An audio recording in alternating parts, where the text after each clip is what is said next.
বিছানা যত আরামেরই হোক, বাচ্চা হসপিটালে, মা এই গ্রামে থাকলে রাত্রে কি মার ঘুম হয়েছে? মা দেখবেন একবার জানালা খুলে আবার দরজা খুলে, বাবা গো তুমি কি জানি করতেছো, যদি আমি সুযোগ পাইতাম পাখির মতো উইরা তোমার কাছে আসতাম। সারা রাত মা একটু ঘুমাইল না। আমার নবী বলেন, জিবরাইল আমার ব্যথা তুমি বুঝবা না, আমি উম্মত ছেড়ে আর সে যাব না রে জিবরাইল। আমার উম্মতেরা যদি এই জমিনে থাকি, আমি নবী আমার উম্মতের পাশে এই জমিনে থাকবো। জিবরাইল রে, ও জিবরাইল, দুনিয়ায় দেখেছি মুরগি যখন বাচ্চা ফোটায়, বাচ্চা নিয়ে মা মুরগিটা সমাজে ঘোরাঘুরি করে, বাচ্চার উপর যদি কোনো বিপদ দেখা দেয়, চিলকাক যদি উড়াল দেয়, মা মুরগিটারে জিবরাইল দুইটা পাখা বাড়াইয়া ডাকতে থাকে, রে বাচ্চারা আয়, তোদের উপর বিপদ দেখা দিয়েছে, চিলকাক উঠতেছে, সুযোগ পাইলে তোদেরকে ধরে নিয়ে যাবে, আয় আমি মায়ের পাখার নিচে আয়, কথা দিলাম রে আমি মা বেঁচে থাকতে তোদের কোনো বিপদ হবে না, একটা বাচ্চাও চিলকাকে নিতে দিব না। জিবরাইল রে, বাচ্চাগুলো দৌড়াইয়া মায়ের পাখার নিচে ঢুকে, মা মুরগিটা বাচ্চাগুলো পাখার ভিতরে লইয়া রে বড় সুখে শান্তিতে বসে থাকে। জিবরাইল আমি নবীর মন চায় রে আর সে যাব না, দুনিয়ার জমিনে পড়ে থাকবো, তামাম পৃথিবীর উম্মতের যদি কোনো বিপদ দেখা দেয়, আমিও বাচ্চাওয়ালা মুরগির মতো দুইটা হাত আমি রাসূল বাড়াইয়া দিব।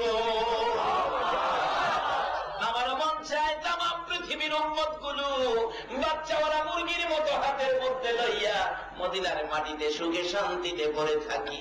আমার আল্লাহ বলেন, বন্ধু গো, উম্মত নিয়া এইভাবে মদিনার মাটিতে পড়ে থাকতে চাও, আর সে আসবা না এত মায়া উম্মতের জন্য। যাও, আমি কথা দিলাম তোমার উম্মতের একটু সুযোগ পাইলে আমি আল্লাহ মাফ চাইতে হবে না, একটু সুযোগ পাইলেই আমি আল্লাহ তোমার উম্মতের মাফ করে দিব। সেই সুযোগটা হলো আজকের মাহফিল। যে মায়ের সন্তানেরা এই মাহফিলের আয়োজন করেছে, যাদের আয়োজনে আমরা এত সহজে ক্ষমা পেয়ে গেলাম, তাদের জন্য দোয়া করা আমাদের দরকার আছে কিনা? এই ছেলেদেরকে নেক হায়াত বাড়িয়ে দেখ, সকলে বলুন আমিন। আসুন, আমি পবিত্র কোরআন শরীফ থেকে যা তেলাওয়াত করেছি, আল্লাহ যখন তৌফিক দিবেন সেটা করে আলোচনা করব।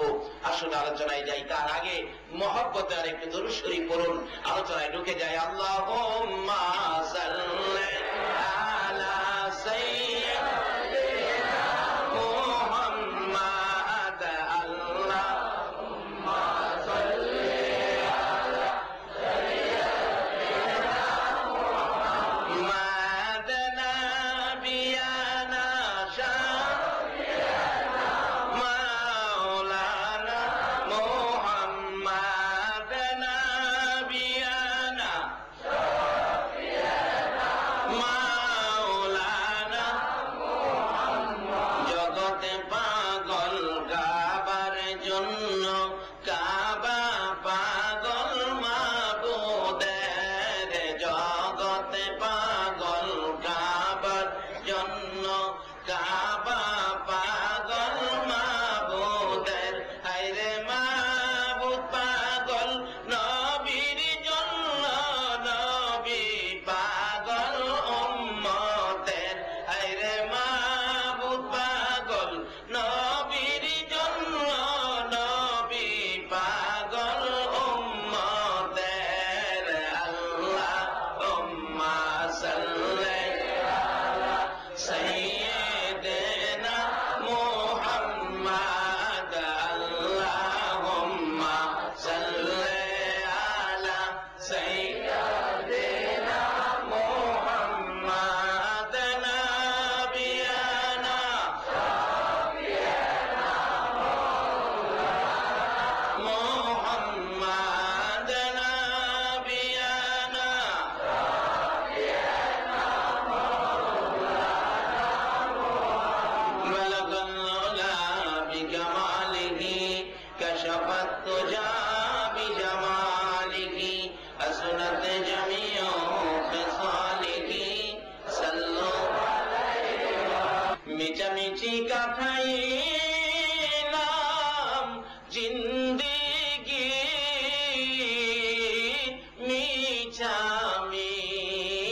দেখা সব হারাইলাম, জীবনটা কই কাটাইলাম, সব তো মিশা। এই জিনিসগুলো আমার নবী বোঝানোর জন্য 63 বছর জিন্দেগি আমার নবী কত কষ্ট করেছে, না খাইয়া পেটে পাথর বেঁধেছে। উহুদের জমিনে আমার নবীর দান দান মোবারক শহীদ করেছে। আল্লাহু আকবার। আমার নবী এই জিনিসগুলো উম্মতের হাতে দেওয়ার জন্য উহুদের জমিনে রাসূলের দান দান মোবারক শহীদ। উহুদের জমিনের জীবনী খুলে দেখুন, আমার নবীকে মারতে মারতে 2টা দান দান মোবারক শহীদ করে ফেললেন। নবীজি মুখের উপর হাতটা লাগাইয়া কাঁদতেছে, সাহাবীরা রে তোরা কে কোথায় আছো রে, আমার 2টা দান দান মোবারক শহীদ হয়ে গেছে। চোখের পানিগুলো ঝরতেছে, নবীজির রক্ত মোবারক জামা কাপড় লাল হয়ে গেছে। তারপরও নবীকে রেহাই দেয় নাই, শত্রুরা চারদিক ঘেরাও করে ফেলেছে। আল্লাহু আকবার। আমার নবী বলেন, যেদিকে তাকায় বন্ধু বলে কাউরে দেখি না, সবাই আমার শত্রু। চারদিক দাঁড়িয়ে আছে, যেদিকে তাকাই সব আমার শত্রু। ডান দিকে তাকাইলে বাম দিক থেকে মারে রে, বাম দিকে তাকাইলে ডান দিক থেকে মারে, সামনের দিকে তাকাইলে পিছন দিক থেকে মারে, পিছনে তাকাইলে সামনের দিক থেকে মারে। এইভাবে আমাকে মারতে মারতে মাথায় লোহার টুপি টুকরা টুকরা করে জমিনে ফেলে দিল। লম্বা লম্বা 2টা লোহার টুপির অংশ মাথার 2 পাশে একেবারে ভিতরে ঢুকে গেল। এত গভীরে ঢুকেছে, রাসূল বলেন তাই না খুলতে পারি না। মাথার ব্যথায় অস্থির হইয়া আমার নবী মাথা চক্কর খাইয়া জমিনে পড়ে গেছে। এমনি সময় নবী জমিনে পড়ে আছে, তারপরেও নবীজিকে মারতে ছিল দুনিয়ার থেকে চির বিদায় করে দেওয়ার জন্য। এমনি সময় হযরতে জিবরাইল দৌড়ে এসে তাদের সামনের থেকে আমার নবীকে এইভাবে কোলে উঠাইয়া তাদের সামনের থেকে টান দিয়ে সরাইয়া নিয়ে গেছে। এমনি সময় নবী আমার জিবরাইলের কোলে ছিলেন। জিবরাইল উহুদ পাহাড়ের মাঝামাঝি, নিচ থেকে দেখা যায় না, নিজের চোখে দেখে আসছি, নিচ থেকে দেখা যায় না এমন একটা জায়গায় আমার আপনার নবীকে জিবরাইল কোলে উঠাইয়া নিয়ে গেলেন। যাইয়া ডাকতেছে উহুদ পাহাড়ের পাথরের কাছে, রে উহুদের পাহাড়, ও উহুদের পাথর দেখ, যেই নবী না হইলে তোরা হতে না, আমি জিবরাইল হতাম না, কুল কায়নাতের কিছুই হতো না। পাথর এই নবীকে মারতে মারতে দান দান মোবারক শহীদ করেছে। মাথা লোহার টুপি ভেঙে টুকরা করে নবীজির মাথার ভিতরে ঢুকাইয়া দিয়েছে। নবী বেহুশ, জ্ঞান ফিরতেছে না। একটু বিছানার ব্যবস্থা করে দে রে, আল্লাহর বন্ধুকে শোয়াইয়া রাখি। জিবরাইল বলেন, এই বলে ডাক দেওয়ার সঙ্গে সঙ্গে দেখি লম্বা একটা পাথর ফাইটা তোলার মতো নরম বিছানা হয়ে যায়। জিবরাইল আশ্চর্য হয়ে গেলেন, নবীর পরিচয় দেওয়ার সাথে সাথে পাথর ফাইটা তোলার মতো নরম বিছানা হয়ে গেল। মাথার দিকে একটু পাথর আর নরম হইয়া উঁচু হইয়া বালিশের জায়গায় পৌঁছে গেল।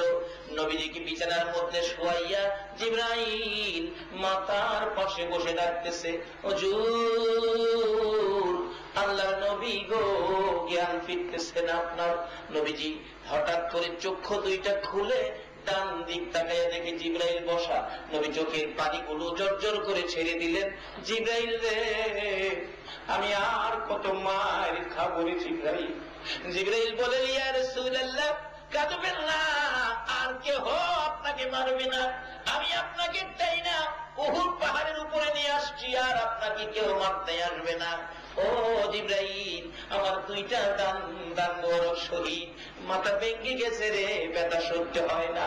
জিবরাইল ডাকে ছোট্ট ছোট্ট সুরে, ইয়া রাসূলুল্লাহ আমি জিবরাইল আপনার কষ্টের কথাগুলো আল্লাহর কাছে পৌঁছে দিব।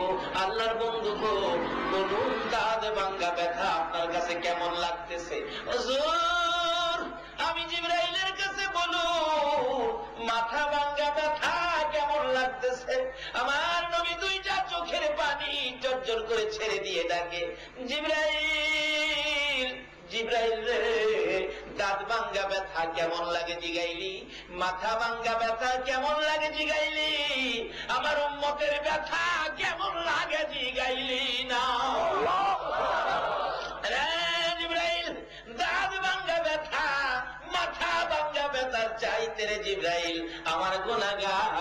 উম্মতের ব্যথা বেশি। আর এই উম্মতের কান্দার নবী রহমতের ভান্ডার। বলুন, উম্মতের কান্দার নবী নবী বিনে রোজ হাসরে কে করিবে পার, নবী বিনে রোজ হাসরে কে করিবে পার। উম্মতের কান্দার নবী রহমতের ভান্ডার, উম্মতের কান্দার নবী মোদের নবী দয়ার সাগর, গুনাহগার উম্মতের পাগল। মোদের নবী দয়ার সাগর, গুনাহগার উম্মতের পাগল। রোজ হাসরে সিজদায় পড়ে কাঁদবে যারে যার, রোজ হাসরে সিজদায় পড়ে কাঁদবে যারে যার। উম্মতের কান্দার নবী রহমতের ভান্ডার। বলুন, উম্মতের কান্দার নবী রহমতের ভান্ডার। যাইয়া দেখো মদিনাতে কান্দে নবী রোজা পাকে, যাইয়া দেখো মদিনাতে কান্দে নবী রোজা পাকে। মাফ করিয়ে দাও গো খোদা উম্মত গুনাহগার, মাফ করিয়ে দাও গো খোদা উম্মত গুনাহগার। উম্মতের কান্দার নবী রহমতের ভান্ডার, উম্মতের কান্দার নবী রহমতের ভান্ডার। নবী বিনে রোজ হাসরে কে করিবে পার, নবী বিনে রোজ হাসরে কে করিবে পার। উম্মতের কান্দার নবী রহমতের ভান্ডার, উম্মতের কান্দার নবী রহমতের ভান্ডার। বাবারা ভাইরা, যে নবী এত ব্যথায় নিয়োজিত হওয়ার পরেও নিজের ব্যথা গোপন করে উম্মতের ব্যথা প্রকাশ করে, এই নবীর কথাগুলো মানা আমাদের দরকার আছে কিনা? তাই নেই আপনার জান্নাতি, তার আগে নয়। এমন দরুদি নেতা নেত্রী পৃথিবীর কোথাও পাবেন না। সে নবীর কথাগুলো মানুন, সে নবীর আদর্শে আসুন। কার পিঠে দৌড়াচ্ছেন? কার পিঠে? কার আদর্শ? কোন নেতার নেতৃত্বে জীবন দিতে যাচ্ছেন? আজকে যাদের পিছনে দৌড়াইতেছেন শান্তির জন্য, বাংলার অবস্থার দিকে তাকিয়ে দেখেন, যারা আপনাদেরকে শান্তি দিবে তারা নিজেরাই তো অশান্তির ভিতরে আছে। একমাত্র শান্তির নবী হলো নবী মুহাম্মদ। এই নবীর আদর্শের মধ্যে শান্তি, এই নবীর তরিকার মধ্যে শান্তি, এই নবীর দেখানো রাস্তায়, সেটা হলো জান্নাতি রাস্তা। বলে বলুন সুবহানাল্লাহ। বাবারা ভাইয়েরা, কষ্ট হইতাছে আপনাদের? আসলে রোজার মাস, এমনি তো সারাদিন রোজা রেখা লম্বা নামাজ তারাবির পর শরীর ক্লান্ত হয়, তারপরও আপনারা কোরআনের পক্ষে সময় দিচ্ছেন। নিশ্চয়ই আপনাদের গায়ে জান্নাতের গন্ধ করবে, আপনারা জান্নাতি হবেন। কিভাবে হবেন? সামনে আসতেছে। কষ্ট হবে না তো আপনাদের? তাই বলতেছিলাম, এই নবীর আদর্শে ঢোকেন, কিন্তু দেখা গেল লোকটা শুই আছে, কেউ তার জন্য জীবন দিতে রাজি, অথচ এই বেচারাই আমার কি নাই। আর মৌলবী বলছিল আপনার কিচ্ছু নাই। এখন কার কথাটা রাইট হইতেছে? ছেলে মেয়ে বিবি বাচ্চা কেউ তো তার জন্য জীবন দিতে রাজি, বিবি সাপ পর্যন্ত রাজি না। ওই দেখেন, আমরা এমনি তো কই স্বামীর মহব্বতে, আসলে মরতাম কইছি না তো, এমনি কইছি মাটি দিয়ালাম। আচ্ছা, এই ভদ্রলোক শুনতেছেন সব? ঘুমাই গেছেন আপনারা? এই লোকটা কি আসলে মরছে? এখন কবিরাজ ওয়াজ করে, মৌলভী সাহেব লোকটা কি করলো? জীবনটা শেষ করলো, নিজের জন্য তো কিচ্ছু করলো না। কিছুক্ষণ ওয়াজ করলো, এখন কবিরাজ জিগায়, মানবিক বলো, এই রোগীর আরো আপনজন কেউ আসেনি? আরো কেউ আসেনি? বলো। কবিরাজ প্রশ্ন করেছে, ও মৌলভী সাহেব আরো কেউ আছে কিনা? মৌলভী দুইটা চোখের পানি জর্জর করে ছেড়ে দিলেন। কবিরাজ রে, আরেকজন আছে রে, ইনি হলেন আমাদের গর্ভধারিণী মা। কে আছে? কে আছে? সবাই বলুন, কে আছে? একজন আছে মা। মাকে নিয়ে আসেন। মা আসতে পারবে না, মা অসুস্থ, বুড়া মানুষ। দুইজন নিজস্ব লোক নিয়ে যান, দৌড়ে দৌড়ে নিয়ে আসেন। মৌলবী মায়ের ঘরের দরজায় যায় ডাকে, মা, মা গো। যায় দেখি বড় ছেলের মৃত্যুর খবর পাইয়া। বলুন, মায়ের কান্না কম হবে না বেশি হবে? সন্তানের মৃত্যুর খবরে মার চেয়ে বেশি আর কি পৃথিবীতে কেউ পারবে কাঁদতে? এই মায়ের খবর তো নেন না। রমজানের রোজা রাইখা তারাবি পড়ে নামাজ আদায় করে সেহরি ইফতার খেয়ে সবে কদরের নামাজ পড়েও আপনার জান্নাতি হতে পারবেন না যদি মায়ের কলিজায় আগুন দিয়ে থাকেন।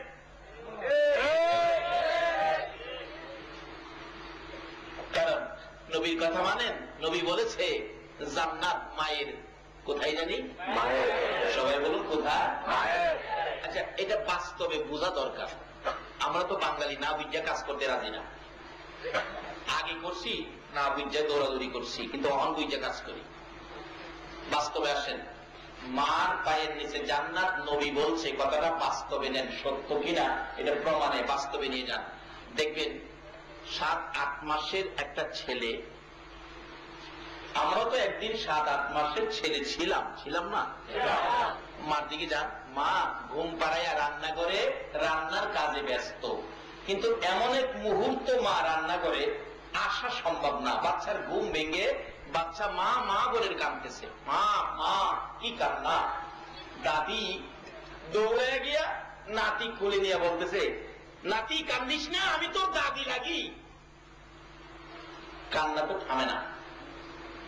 দাদি কই, এটা কেমন নাতি রে? আমি কি তোরে চিমড়ি মারছি? আমার কোলে কান্দস? দৌড়ে আসছে চাচি আম্মা, ডাকতেছে, ভাতিজা কান্দিস না, আমি তোর চাচি মা, আমি তোর চাচি মা রে, মা লাগি, কান্দিস না। বলুন, কান্না কি থামে? না। দৌড়ে আসছে খালাম্মা, এ বাগিনা কান্দিস না রে, আমি তোর খালা লাগি, তোর মায়ের ছোট বোন আমি, কান্দিস না আমার কোলে। বলুন, কান্না থামছে কিনা? দৌড়ে আসছে ফুফু আম্মা। ফুফু আম্মা ছিলেন ওই যে বাবার বোন। আর বাবার গন্ধ নাকি ফুফুর গায়ে পাওয়া যায়। তুলে নিয়ে কাঁদতেছে, ডাকতেছে, কান্দিস না ভাতিজা, আমি তোর ফুফু আম্মা লাগি, কান্দিস না, আমি তোর ফুফু লাগি, বাবার বোন।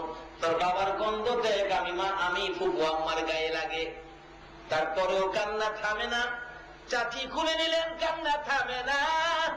দাদি খুলে নিলেন, থামলো না। খালাম্মা নিলেন, ফুফু আম্মা নিলেন, কারো খুলে যখন কান্না থামে না, কান্নার আওয়াজে মায়ের কলিজায় আগুন জ্বলছে। দরদি মা রান্নাঘর থেকে পাখির মতো একটা উড়াল মেরে চিৎকার মেরে ডাক মারছে, তোরা কারা রে? দে আমার বাবারে আমার কোলে উঠাইয়া দে। বলুন, মায়ের কোলে যখন বাচ্চাকে দেওয়া হলো, এখন আর কান্না কাটি আছে কিনা? বাবারে চিনলেন না তো নবীরে? নবী কি সিস্টেম করে দিছে, তোমার মায়ের পায়ের নিচে জান্নাত। এগুলি আজকে আমরা আদায় করব। একটু লম্বা হইলেও আপনারা রাজি আছেন তো? তবে সেহরির আগে ছেড়ে দিব ইনশাল্লাহ। কারণ আমি এত মানুষরে সেহরি খাওয়াইবার ক্ষমতা আমার নাই, থাকলে খাওয়াইতাম।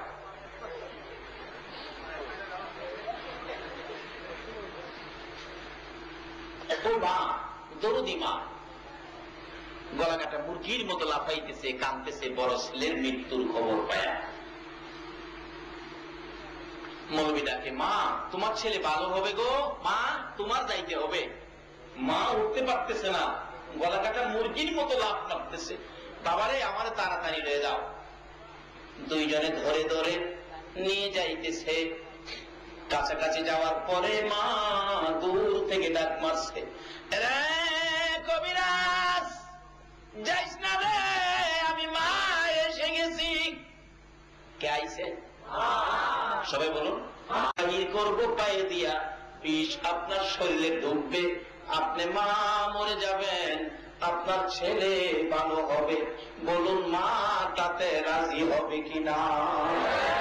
আরে মা বাবার কথা মতো যেজন চলে না, মা বাবার কথা মতো যেজন চলে না, আল্লাহ নবীজির দয়া তারা পাবে না।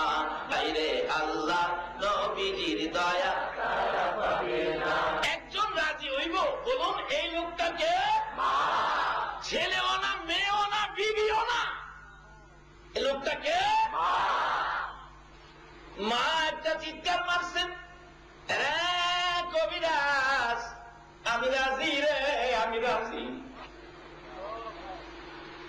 তবে শর্ত হলো আমি তো দাঁড়াইয়া থাকতে পারি না রে বাবা, আমি আমার সন্তানের পায়ের কাছে বসলে হবে নি। দাঁড়াইয়া থাকতে পারি না, বসতে পারি। তারপরেও মা কি কয় না, কয় না? কোন মা রাজি? যে মার পাবেন নিচে। আজকে সেই মারে চিনি না। এই রমজানের রোজা হবে না, মক্কা মদিনার হজ হবে না, যদি এই মারে কেউ কষ্ট দিয়ে থাকে।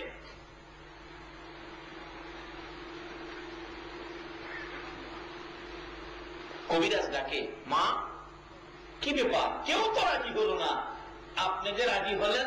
আচ্ছা ছেলেটা সব শুনতেছে নেই, আপনি রাজি হলেন, কেউ রাজি হলো না। মা দুইটা চোখের পানি ছেড়ে দিলেন। কবিরাজ রে শোনো, আমি কেন রাজি হলাম? কবিরাজ, যেদিন আমার এই ছেলেটা আমি মায়ের পেটে ছিল, প্রথম ছেলে পেটে ছিল রে, 10 মাস 10 দিন বড় কষ্ট করেছি। বাবা যখন পেটে ছিল, কোন কোন রাত্রে আমি মা ঘুমের ঘরে ঘুমিয়েছিলাম, ঘুমাইতে পারি নাই রে কবিরাজ।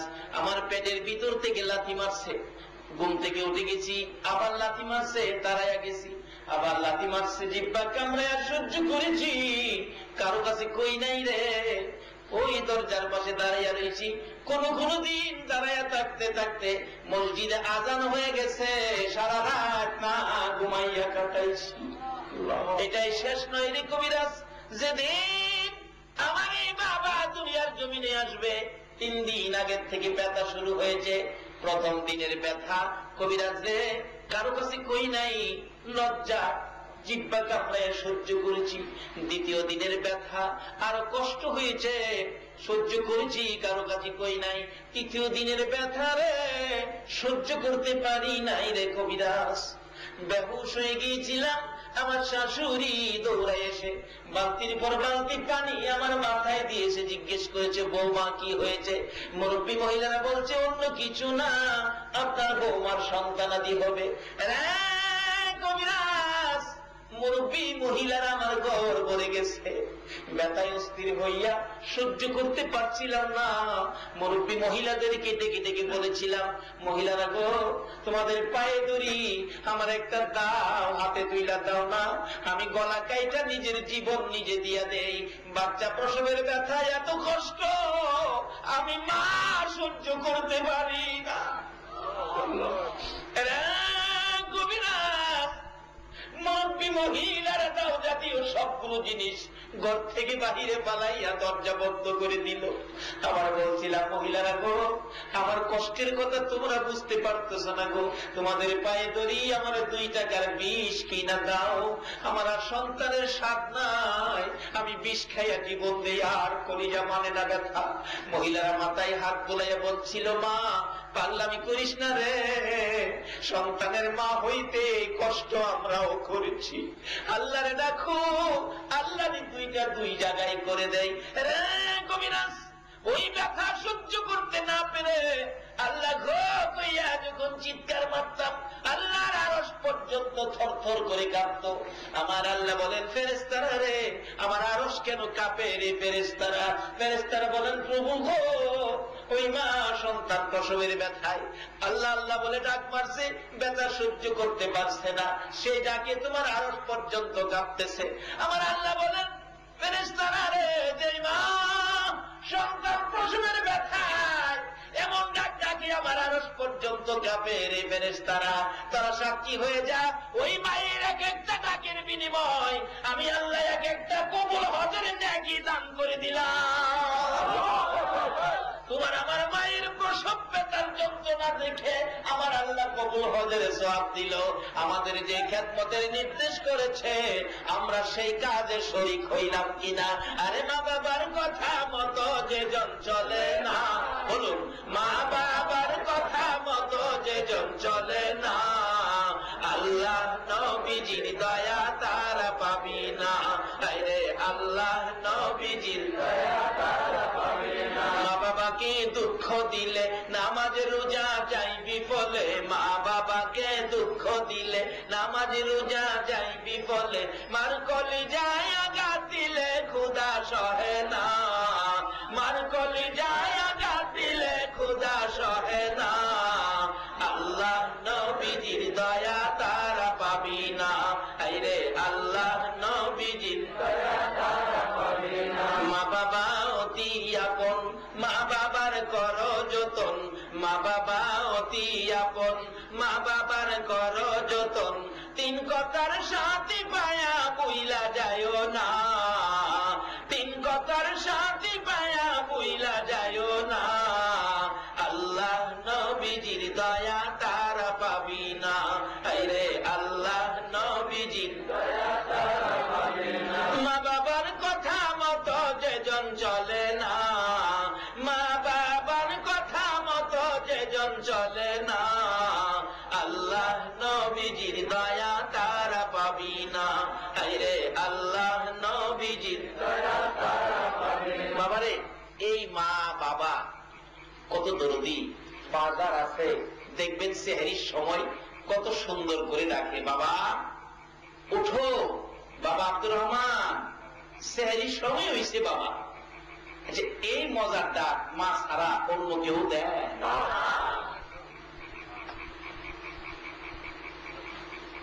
বলতেছিলাম ওই মা সন্তানের পায়ের কাছে দাঁড়াইতে রাজি, খেলা ছিল। এই মারেও তো কষ্ট দেয়, এই মারে কষ্ট দেওয়া সোনার বাংলার সোনার ছেলেরা আছে না? একটা বাস্তব ঘটনা বলছি, কোরআন হাদিসটা বাস্তব ঘটনা। বেচারা শাশুড়ি বাড়ি দেওয়ার পরে বাজার থেকে সবচেয়ে বড় রৌ মাছটা কিনে আনছে। এত বড় রৌ কোনদিন হাই দেখে নাই। রৌডাইটা ঘরে ফালাইছে, বিবি সাপ জিগাই এত বড় মাছ করতে পাইছস? 4-5 কিনলে আনছি, তোর মা দেয়াইছে, এর লেগে তোর শাশুড়ি আইছে। বিবি সাপ মাছ কাটতেছে, ছেলের মা যায় বলতেছে, বউ গো এত বড় মাছ তো হাই কোনদিন আনে না, এই মাছের মাথাটা আমার দিস। বলুন, যেই মা ছেলে পেটে নিয়ে প্রসব ব্যথা এত যন্ত্রণা সহ্য করছে, এই ছেলে মাছ কিনে আনলে মাথা খাওয়ার অধিকার মার আসেনি? আছে তো? এটা মনে কিরা মাছ নিয়ে দেন, খালি ওয়াজে আইলেই আছে, বাড়িতে গেলে আর থাকে না। এটাই আমাদের চরিত্র। কিন্তু না খাওয়াইলেও ঠকবেন আপনি। বাস্তবে আসেন, মা বারবার বলতেছেন, বউ গো মাছের মাথাটা আমারে দিস, কিন্তু বউয়ের ইচ্ছা নাই নিজের মারে ফেলাইয়া স্বামীর মারে দিতে। অনেকবার বলছে, অবশেষে ছেলের মা বলতেছে, বউ কইছিলাম যে কথাটা কিন্তু খেয়াল রাখিস। এই কথাটা শুনছে আইসা ছেলে, মা কি কইল গো, খেয়াল রাখতে কইল? কি কইছে মা? বিবি সাপ কথাটা ঘুরাইয়ে ফেলাইছে, যেটা মা বলছিল এটা বলে নাই। এই বেজাল কিন্তু আপনার ঘরেও ঢুকতে পারে।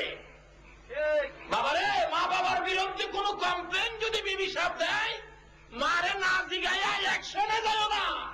অহংকার দিনের ছেলেরা অ্যাকশনে যায়, এই মা বাবারে বাদ দিব না, খাওয়াবো না। বিপদে পড়বেন, অশান্তিতে পড়বেন, জান্নাতের দরজা বন্ধ হয়ে যাবে আপনার জন্য। রোজা রাইখাও